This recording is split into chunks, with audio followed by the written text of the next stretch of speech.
엄마, 이거 아빠 차 맞지? 근데 왜 여기 민수 엄마랑? 뭔 소리야?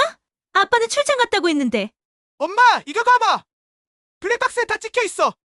그 순간 내 인생의 모든 퍼즐이 맞춰지기 시작했다.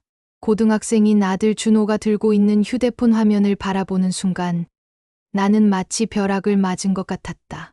화면 속에는 남편의 차 블랙박스 영상이 재생되고 있었다. 너무나 선명하게 담긴 장면들이 내 눈앞에 펼쳐지고 있었다. 낯익은 아파트 주차장이었다. 우리 집에서 차로 15분 거리에 있는 그 아파트는 내 절친 영진이가 사는 곳이었다. 그리고 그 익숙한 공간에서 내려오는 남편 현수의 모습이 보였다. 평상시와 다름없는 차림새, 평상시와 다름없는 걸음걸이였다. 하지만 그 다음 순간 화면에 나타난 모습은 내가 절대 예상하지 못했던 장면이었다. 영진이가 나타났다. 내 20년 절친, 아이들이 함께 자라며 가족보다 더 가까웠던 그 친구가 내 남편의 팔을 자연스럽게 잡고 있었다.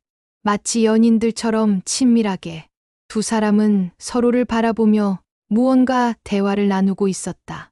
그 모습은 너무나 자연스러워서 오랫동안 이어진 관계임을 짐작할 수 있었다. 손에 든 휴대폰이 떨렸다. 다리에 힘이 빠지는 것 같았다. 20년을 함께한 친구, 그리고 15년을 함께한 남편. 내가 가장 믿었던 두 사람이 내 등 뒤에서 이런 일을 벌이고 있었다니. 준호의 걱정스러운 눈빛이 나를 바라보고 있었다. 아직 어린 아들에게 이런 모습을 보이고 싶지 않았지만 이미 충격으로 얼굴이 하얗게 변해버린 상태였다. 준호도 상황의 심각성을 느꼈는지 조심스럽게 말을 이어갔다. 화면 속에서 두 사람은 아파트 엘리베이터 앞에서 잠시 멈춰 서 있었다. 현수가 영진이의 어깨에 손을 올리고 무언가 위로하는 듯한 제스처를 취하고 있었다.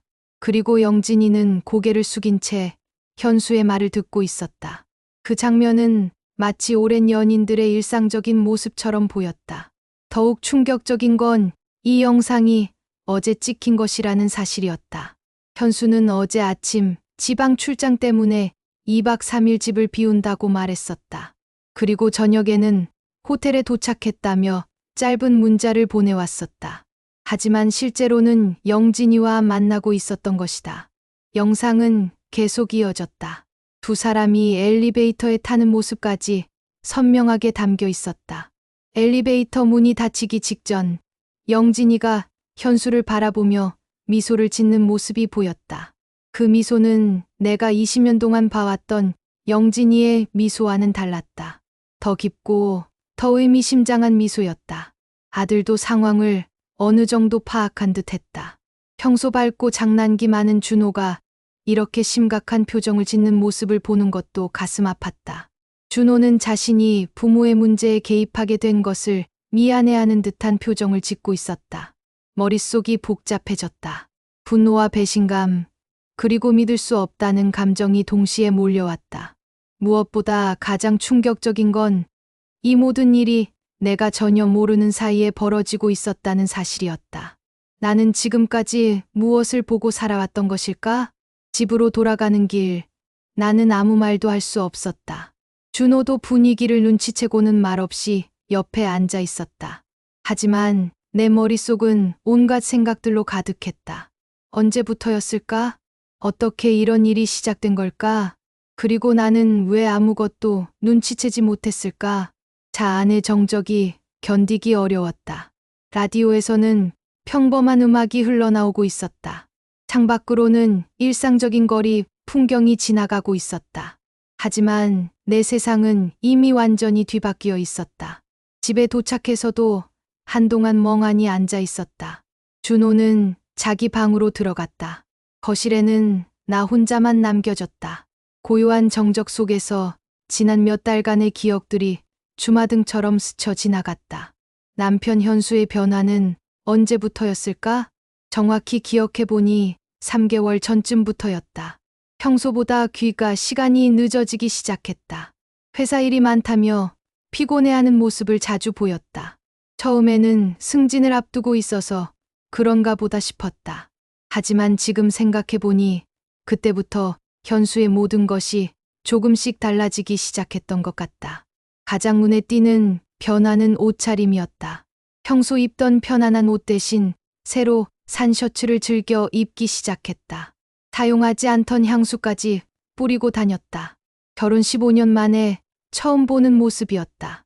그때 농담조로 멋부린다고 놀렸을 때 현수는 어색하게 웃으며 회사에서 이미지도 중요하다고 하더라고 대답했었다. 또한 휴대폰 사용 패턴도 달라졌다. 예전에는 집에 있을 때 휴대폰을 아무렇게나 둬도 상관없어 했다. 최근에는 항상 본인이 직접 관리하려고 했다.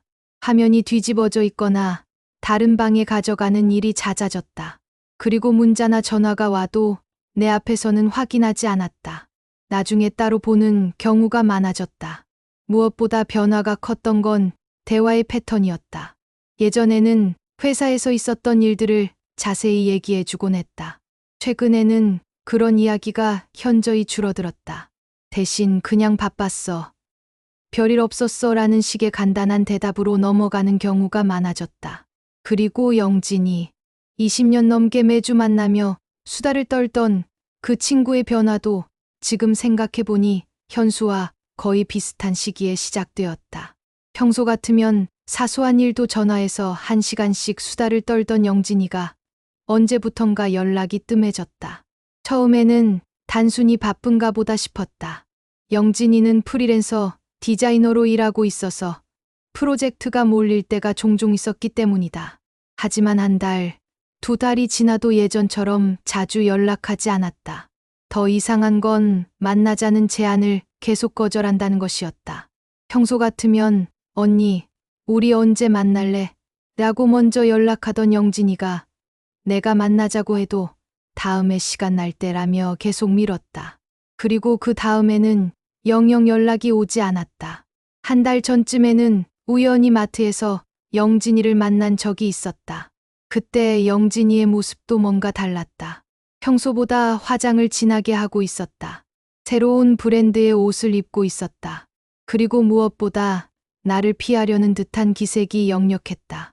그때 커피라도 한잔 하자고 제안했지만 영진이는 오늘은 약속이 있다며 서둘러 자리를 떠났다. 평소 같으면 우연히 만났을 때 반가워하며 한참 동안 서서 이야기하곤 했는데 그날은 정말 급하게 도망가듯 사라졌다. 지금 생각해보니 그때 영진이의 장바구니에는 평소 사지 않던 비싼 와인이 들어있었다. 그리고 남성용 셔츠도 하나 있었던 것 같다. 그때는 별 생각 없이 넘어갔지만 지금 돌이켜보면 모든 것이 의심스럽다. 두 사람의 변화가 같은 시기에 시작되었다는 것도 이제야 깨달았다. 3개월 전 정확히 같은 시점에서 현수는 늦은 귀가와 다른 행동 패턴을 보이기 시작했다. 영진이는 나를 피하기 시작했다. 그리고 그 모든 변화들이 지금 이 블랙박스 영상으로 설명되고 있었다. 서랍 깊숙이 숨겨둔 현수의 블랙박스 SD카드를 꺼냈다. 평소라면 절대 하지 않을 일이었다. 남편의 사생활을 염탐하는 건 신뢰를 깨뜨리는 일이라고 생각해왔기 때문이다. 하지만 지금은 달랐다. 진실을 알고 싶었다. 설령 그 진실이 나를 완전히 무너뜨릴지라도. 노트북을 켜고 떨리는 손으로 SD카드를 삽입했다. 파일들이 하나씩 로딩되는 모습을 보며 가슴이 두근거렸다. 제발 내가 잘못 생각한 거였으면 좋겠다고 빌었다. 하지만 마음 한구석에서는 이미 진실을 알고 있었다.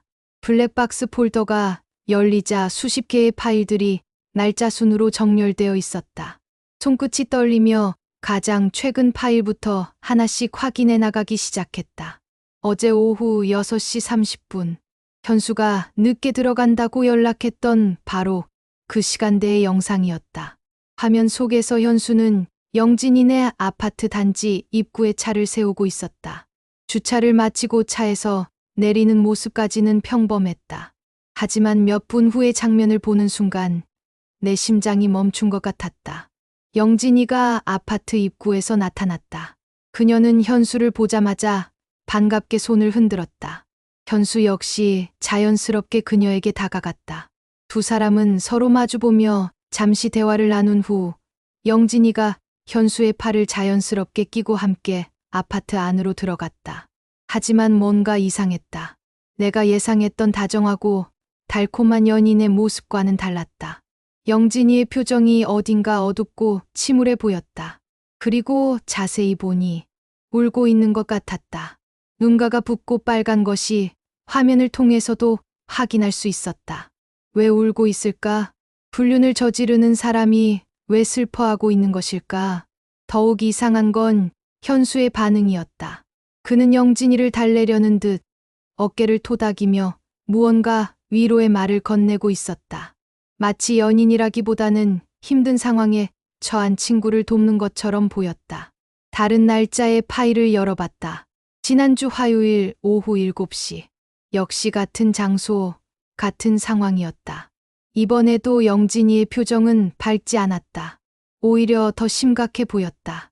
현수는 그녀와 함께 아파트로 들어가기 전에 차 트렁크에서 큰 봉투를 꺼내고 있었다.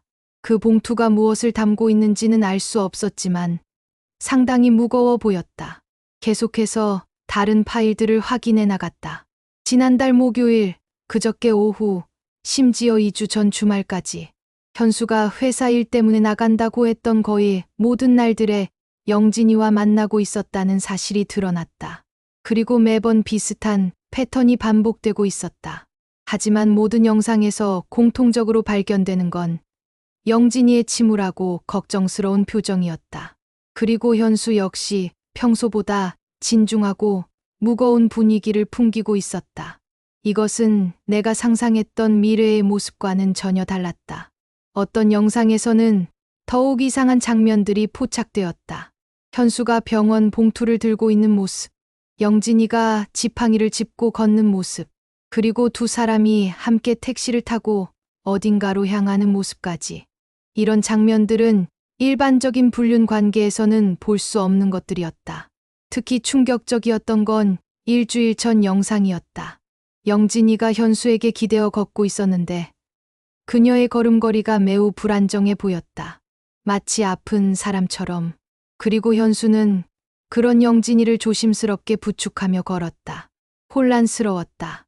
처음에는 배신감과 분노로 가득할 줄 알았던 내 마음에 예상치 못한 다른 감정들이 스며들기 시작했다. 걱정, 궁금증, 그리고 무언가 내가 놓치고 있는 중요한 부분이 있다는 직감. 이건 단순한 불륜이 아니야. 두 사람의 관계가 내가 생각했던 것과는 전혀 다른 성격의 것일 수도 있다는 생각이 들기 시작했다.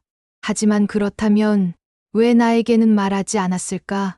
특히 영진이는 20년 동안 모든 것을 공유해왔던 절친이 아닌가? 더 많은 영상들을 확인해봐야겠다는 생각이 들었다. 현수의 행동 패턴을 더 자세히 파악하고 영진이의 상태가 정확히 어떤 것인지 알아봐야 했다. 그리고 무엇보다 이 모든 일의 진실이 무엇인지 밝혀내야 했다. 노트북 화면을 바라보며 나는 깨달았다. 내가 지금까지 알고 있던 현실이 얼마나 피상적이었는지를. 그리고 내 인생에서 가장 가까운 두 사람이 맘모르게 어떤 중요한 일들을 겪고 있었는지를. 그날 밤은 잠을 이룰 수 없었다. 블랙박스 영상들이 계속 머릿속을 맴돌았다. 영진이의 침울한 표정과 불안정한 걸음걸이가 자꾸 떠올랐다. 새벽 5시가 되어서야 겨우 잠이 들었지만 7시에는 다시 깨어났다. 현수는 평소와 다름없이 출근 준비를 하고 있었다. 면도를 하고 셔츠를 입고 넥타이를 매는 모습이 너무나 일상적이어서 어제 본 영상들이 꿈이었나 싶을 정도였다. 하지만 자세히 관찰해보니 평소와 다른 점들이 눈에 띄기 시작했다. 현수의 손이 미세하게 떨리고 있었다. 넥타이를 매다가 여러 번 다시 시도하는 모습을 보였다. 그리고 거울을 보는 눈빛이 어딘가 무거워 보였다. 마치 큰 걱정거리를 안고 있는 사람의 표정이었다. 아침 식사를 준비하면서 넌지시 물어봤다. 요즘 회사 일이 많이 힘든지 얼굴이 피곤해 보인다고. 현수는 잠시 동안 나를 바라보더니 그냥 프로젝트가 복잡해서 그렇다고 대답했다.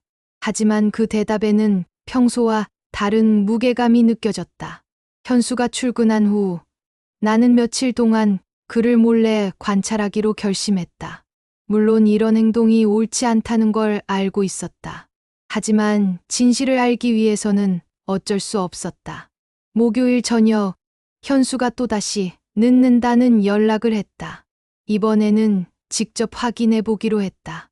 아들에게는 친구를 만나러 간다고 말하고 집을 나섰다. 영진이네 아파트까지 차로 20분. 주차장 한편에 차를 세우고 기다렸다. 마음이 두근거렸다. 과연 현수가 나타날까? 아니면 내가 헛된 의심을 하고 있는 걸까? 30분 정도 기다렸을 때 현수의 차가 들어왔다. 역시나 영진이네 아파트였다. 현수는 차에서 내린 후 트렁크를 열고 큰 쇼핑백 2개를 꺼냈다. 그 안에 무엇이 들어있는지는 멀리서 확인할 수 없었지만 상당히 무거워 보였다. 몇 분 후 영진이가 아파트에서 나왔다. 멀리서 봐도 그녀의 모습이 평소와 많이 달라진 것을 알 수 있었다. 현저히 말랐고 걸음걸이도 예전처럼 활기차지 않았다. 그리고 현수가 들고 온 것 중 하나는 병원 가방이었다. 두 사람이 만나는 모습을 지켜보며 내 마음은 더욱 복잡해졌다. 현수는 영진이를 보자마자 그녀의 상태를 걱정스럽게 살펴봤다. 영진이는 현수에게 고마워하는 듯한 표정을 지었다. 이것은 분명 연인들의 만남이 아니었다. 두 사람이 아파트로 들어간 후 나는 한동안 차에 앉아 생각에 잠겼다. 영진이가 아픈 건 분명했다. 그리고 현수가 그녀를 도와주고 있는 것도 확실해 보였다. 하지만 왜 나에게는 말하지 않았을까? 집으로 돌아오는 길, 갑자기 떠오른 생각이 있었다. 영진이와 마지막으로 제대로 대화한 게 언제였을까? 생각해보니 거의 한 달이 넘었다. 그리고 그 전부터도 영진이는 뭔가 다른 모습을 보여왔었다. 혹시 영진이가 심각한 병에 걸린 건 아닐까? 그래서 현수가 도와주고 있는 건 아닐까? 하지만 그렇다면 왜 나에게는 숨기고 있는 것일까? 20년 동안 모든 것을 함께 나눠왔던 우리 사이의 말이다. 더 많은 것을 알아봐야겠다는 생각이 들었다. 영진이에게 직접 연락을 해봐야겠다. 그리고 현수에게도 솔직하게 물어봐야겠다. 더 이상 이런 의심과 추측만으로는 견딜 수 없었다. 하지만 동시에 두려웠다. 만약 정말로 영진이에게 심각한 일이 생겼다면? 그리고 그것을 나만 몰랐다면? 절친의 아픔을 함께 나누지 못했다는 죄책감이 벌써부터 밀려왔다. 다음 날 오전 더 이상 참을 수 없어서 용기를 내어 영진이에게 전화를 걸었다. 신호음이 몇 번 울린 후 연결되었는데 들려온 목소리는 평소보다 훨씬 약하고 거칠었다. 영진이의 목소리만 들어도 알 수 있었다. 뭔가 큰 일이 생겼다는 것을. 평소 밝고 활기찬 목소리와는 전혀 달랐다. 마치 오랫동안 아파온 사람의 목소리 같았다. 나는 최대한 자연스럽게 안부를 물었다. 요즘 어떻게 지내는지, 목소리가 좀 이상한 것 같다고. 영진이는 잠시 침묵을 유지했다. 그 침묵이 길게 느껴졌다. 전화기 너머로 그녀의 복잡한 심정 계속 내레이션 계속. 전화기 너머로 그녀의 복잡한 심정이 전해져 오는 것 같았다. 그리고 들려온 영진이의 대답은 내 예상을 뛰어넘는 것이었다. 미안하다고 했다. 나에게 말 못한 게 있다고. 그 말을 듣는 순간 심장이 쿵 내려앉았다. 역시나 뭔가 중대한 일을 숨기고 있었던 것이다. 무슨 말인지 물어보자 영진이는 전화로는 힘들다고 했다. 만날 수 있겠냐고 물었다. 장소로는 병원 앞 카페를 제안했다. 병원이라는 단어를 듣는 순간 내 추측이 맞았다는 확신이 들었다. 영진이는 지금 치료를 받고 있는 상태였다. 그래서 현수가 도와주고 있었던 것이다. 하지만 여전히 이해할 수 없는 부분이 있었다. 왜 나에게는 말하지 않았을까? 우리는 20년을 함께한 절친이 아닌가? 서로의 모든 것을 공유해왔던 사이인데 이렇게 중요한 일을 혼자 감당하고 있었다니. 카페로 향하는 내내 가슴이 두근거렸다. 무엇보다 영진이의 상태가 걱정되었다. 블랙박스 영상에서 본 그녀의 모습이 계속 떠올랐다. 말라빠진 모습, 불안정한 걸음걸이, 그리고 현수에게 기대어 걷던 모습. 동시에 현수를 의심했던 내 자신이 부끄러웠다. 남편이 친구를 도와주고 있었는데 나는 그를 바람둥이로 몰아가고 있었던 것이다. 하지만 그런 오해가 생길 만한 상황이었다는 점도 이해할 수 있었다. 왜 나에게만 말하지 않았을까? 카페에 일찍 도착해서 구석진 자리에 앉아 기다렸다. 영진이가 어떤 모습으로 나타날지 불안했다. 블랙박스 영상에서 본 것보다 더 심각한 상태는 아닐까? 혹시 정말 심각한 병에 걸린 건 아닐까? 30분 정도 기다렸을 때 카페 입구로 영진이가 들어왔다. 그 순간 나는 깜짝 놀라지 않을 수 없었다. 내가 알던 영진이와는 완전히 다른 모습이었다. 몇 달 사이에 이렇게 많이 변할 수가 있나 싶을 정도였다. 평소 통통했던 얼굴은 뺨이 푹 들어가 있었다. 손목은 뼈만 남은 것 같았다.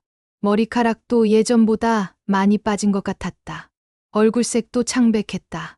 무엇보다 눈빛이 달랐다. 예전에 밝고 활기찬 눈빛 대신 깊은 피로와 걱정이 담긴 눈빛이었다. 영진이는 나를 발견하고 힘겹게 미소를 지었다. 하지만 그 미소마저 예전과는 달랐다. 억지로 짓는 것 같은, 나를 안심시키려는 듯한 미소였다. 그녀가 테이블에 앉는 모습을 보며 나는 더욱 확신했다. 영진이는 지금 매우 심각한 상태에 있다는 것을, 그리고 그 상태가 이미 오래 지속되어 왔다는 것을. 영진이는 떨리는 손으로 가방에서 물병을 꺼내 약을 몇 알 꺼내 먹었다.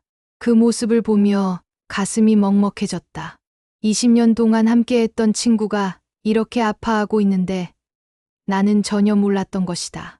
커피를 주문한 후 영진이가 천천히 입을 열기 시작했다. 그녀의 첫 마디는 사과였다. 이렇게 오랫동안 숨겨서 미안하다고, 하지만 어떻게 말해야 할지 몰랐다고, 그리고 무엇보다 나에게 걱정을 끼치고 싶지 않았다고. 영진이는 떨리는 손으로 커피잔을 들었다. 그리고 천천히 마치 용기를 내는 듯한 표정으로 입을 열기 시작했다. 그녀가 털어놓기 시작한 이야기는 내가 상상했던 것보다 훨씬 더 충격적이었다. 췌장암이었다. 그것도 사기. 의사는 6개월 시한부라고 진단했다고 했다. 그 말을 듣는 순간 머리가 하얗게 변했다. 췌장암 사기라니, 그것도 6개월 시한부라니. 가장 무서워하던 일이 현실이 되어버린 것이었다. 영진이는 3개월 전에 진단을 받았다고 했다. 처음에는 소화불량인 줄 알았는데 계속 아프고 체중이 빠져서 병원에 갔더니 이미 많이 진행된 상태였다고 했다. 그래서 수술도 불가능하고 항암 치료만 받고 있는 상태라고 했다. 왜 말하지 않았냐고 물어보니 영진이는 눈물을 글썽이며 대답했다. 나에게 걱정 끼치기 싫어서였다고. 그리고 무엇보다 받아들이기 어려워서 누구에게도 말할 수 없었다고.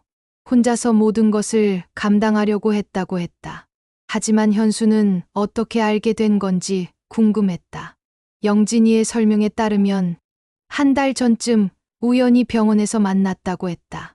현수가 건강검진을 받으러 갔다가 항암 치료를 받고 있는 영진이를 발견한 것이었다. 그때부터 현수가 영진이를 돕기 시작했다고 했다. 병원 갈 때마다 데려다 주고, 항암 치료 후 몸이 힘들 때는 집까지 데려다 주고 필요한 것들을 사다 주기도 했다. 영진이는 거절하려고 했지만 현수가 워낙 고집을 부려서 받아들일 수밖에 없었다고 했다. 하지만 더 충격적인 이야기는 따로 있었다. 영진이가 조심스럽게 꺼낸 다음 이야기는 나를 더욱 놀라게 했다. 현수가 영진이에게 간 이식을 해주려고 했다는 것이었다. 의사 상담 결과 영진이에게는 간 이식이 유일한 희망이라고 했다. 췌장암이 간으로 전이되어서 간 기능이 급격히 떨어지고 있었다. 이식을 받지 않으면 정말 6개월을 버티기 어려울 것이라고 했다. 그 이야기를 들은 현수가 자신이 기증자가 되겠다고 나섰다는 것이었다. 이미 병원에서 적합성 검사도 받았다. 의사와 여러 차례 상담도 했다고 했다. 그래서 최근에 자주 만났던 것도 이식 준비 때문이었다고 했다. 물론 영진이는 거절했다고 했다. 어떻게 친구 남편에게 그런 큰 희생을 받을 수 있겠냐고. 하지만 현수는 포기하지 않고 계속 설득하고 있다고 했다. 생명이 걸린 문제인데 그런 걸 따질 때가 아니라고. 자신이 도울 수 있는 일이라면 당연히 해야 한다고 말했다고 했다.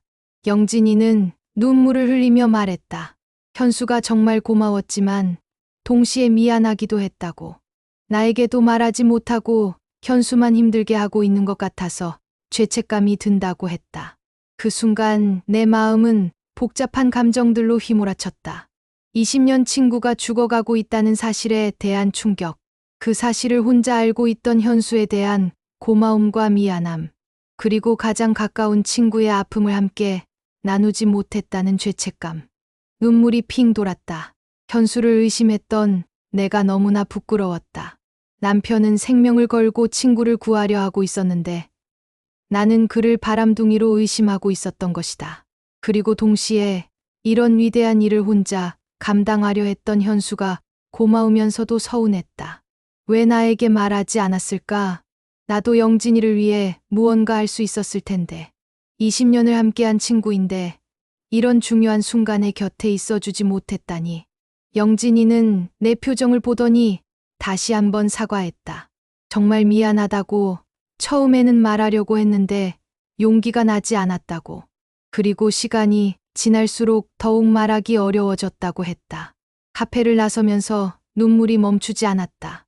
20년 친구가 죽어가고 있다는 사실, 그리고 남편이 자신의 생명을 걸고 그 친구를 구하려 한다는 사실. 모든 것이 충격적이었고 동시에 내 자신에 대한 부끄러움이 밀려왔다. 집에 돌아와서 현수를 기다렸다. 평소보다 일찍 들어온 현수의 얼굴은 역시나 피곤해 보였다. 하지만 이제는 그 피곤함의 이유를 알 수 있었다.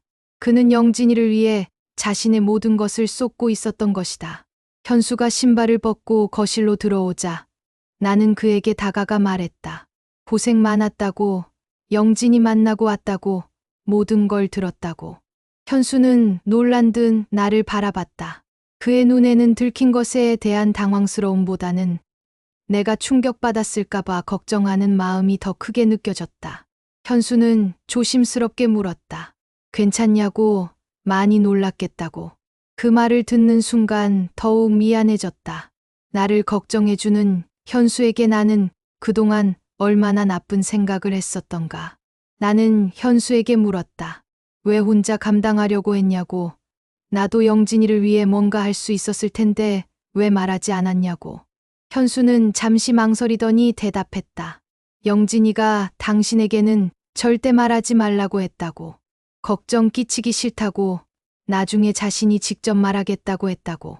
그날 밤 우리는 오랫동안 이야기했다. 현수는 영진이를 처음 병원에서 만났을 때의 충격에 대해 말했다.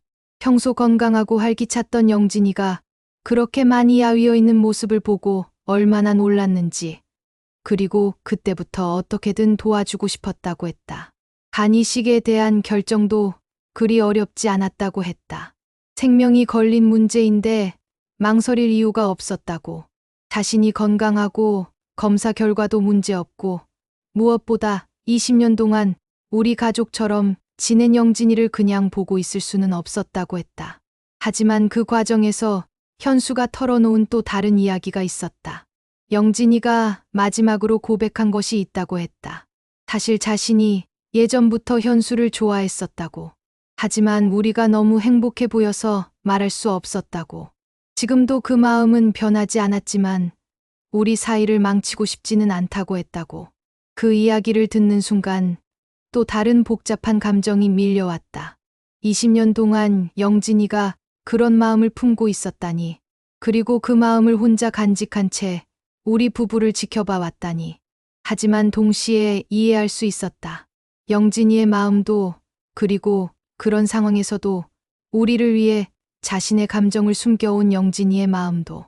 무엇보다 그런 복잡한 상황에서도 영진이를 돕기로 결심한 현수의 마음도. 사랑에는 정말 여러 가지 형태가 있다는 것을 깨달았다. 연인 사이의 사랑, 친구 사이의 사랑, 그리고 가족 같은 사랑. 영진이의 마음도 사랑이었고, 현수의 행동도 사랑이었고, 내가 지금 느끼는 마음도 사랑이었다. 그리고 진정한 사랑은 상대방의 행복을 바라는 것이라는 걸 배웠다. 영진이가 자신의 감정을 숨기며 우리의 행복을 지켜준 것도, 현수가 자신의 생명을 걸고 영진이를 구하려는 것도 모두 진정한 사랑의 표현이었다. 내 마음도 정리되었다. 이제는 영진이의 고백도 현수의 결정도 모두 이해하고 받아들일 수 있을 것 같았다. 무엇보다 중요한 건 영진이가 건강해지는 것이었다. 그 후 3개월이 지났다. 영진이의 간 이식 수술은 성공적으로 끝났다. 현수가 기증자가 되었고 나는 두 사람을 돌보는 간병인이 되었다. 수술 전 마지막 순간까지도 영진이는 미안해했지만 우리는 가족이라고, 가족끼리 당연한 일이라고 말했다. 수술 당일은 정말 길고 긴 하루였다. 오전 8시부터 시작된 수술이 오후 6시가 되어서야 끝났다. 그 10시간 동안 나는 병원 복도에서 기다리며 수없이 기도했다. 제발 두 사람 모두 무사히 수술을 마치기를, 영진이가 새로운 삶을 시작할 수 있기를 간절히 빌었다. 수술실에서 나온 의사의 첫 마디는 성공이었다는 것이었다. 현수의 간 일부가 영진이에게 무사히 이식되었고 두 사람 모두 상태가 안정적이라고 했다. 그 순간 3개월 동안 쌓였던 모든 긴장과 걱정이 한꺼번에 풀리면서 눈물이 터져 나왔다. 회복 과정은 쉽지 않았다. 현수는 일주일 정도 입원한 후 퇴원했지만 한 달 정도는 몸조리를 해야 했다. 영진이는 더 오래 걸렸다. 이식 수술 자체는 성공했지만 거부 반응을 막기 위한 약물 치료와 재활 과정이 필요했다. 그 기간 동안 우리 세 명의 관계는 더욱 깊어졌다. 영진이의 고백 이후 처음에는 어색했지만 시간이 지나면서 모든 것을 이해하고 받아들일 수 있게 되었다. 오히려 그 고백 덕분에 우리는 더 솔직하고 진실한 관계가 될 수 있었다. 영진이는 이제 서서히 예전의 모습을 되찾아가고 있었다. 수술 후 2개월이 지나자 체중도 늘기 시작했다. 얼굴에도 생기가 돌았다. 무엇보다 눈빛이 달라졌다. 죽음의 그림자가 드리워져 있던 예전과 달리 이제는 희망과 감사의 빛이 가득했다. 하지만 완전히 회복된 것은 아니었다. 아직도 매주 병원에 다니며 검사를 받아야 했다. 면역 억제제를 비롯한 여러 약물을 복용해야 했다. 그리고 언제든 합병증이 생길 수 있다는 불안감도 있었다.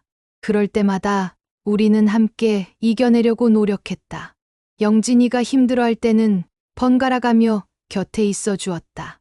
검사 결과가 좋지 않을 때는 함께 걱정하고 함께 기뻐했다. 정말로 가족이 된 것 같았다. 현수와 나 사이도 예전보다 더 깊어졌다. 이 모든 일을 겪으면서 서로의 진심을 확인할 수 있었다. 현수의 희생정신과 따뜻한 마음을, 그리고 내 자신의 질투와 의심을 극복하는 능력을 발견할 수 있었다. 우리는 더 이상 숨기는 것 없이 모든 것을 공유하며 살게 되었다. 영진이는 가끔 우리에게 고마움을 표현했다. 생명을 구해준 것뿐만 아니라 자신의 복잡한 감정까지 이해해준 것에 대해서도. 하지만 우리는 항상 말했다. 우리가 가족이니까 당연한 일이라고. 어느 날 영진이가 말했다. 이제 진짜로 웃을 수 있을 것 같다고. 죽음의 공포에서 벗어났을 뿐만 아니라 20년 동안 혼자 간직해온 마음의 짐도 내려놓을 수 있게 되었다고. 그리고 무엇보다 진정한 가족을 얻었다고. 지금도 때로는 영진이의 상태가 나빠질 때가 있다. 검사 수치가 좋지 않거나 몸이 아플 때가 있다. 그럴 때마다 불안하고 무섭다. 혹시 다시 나빠지는 건 아닐까? 이식받은 간에 문제가 생기는 건 아닐까 걱정된다. 하지만 우리는 함께 이겨내고 있다. 세 명이 함께라면 어떤 어려움도 극복할 수 있다는 믿음이 있다.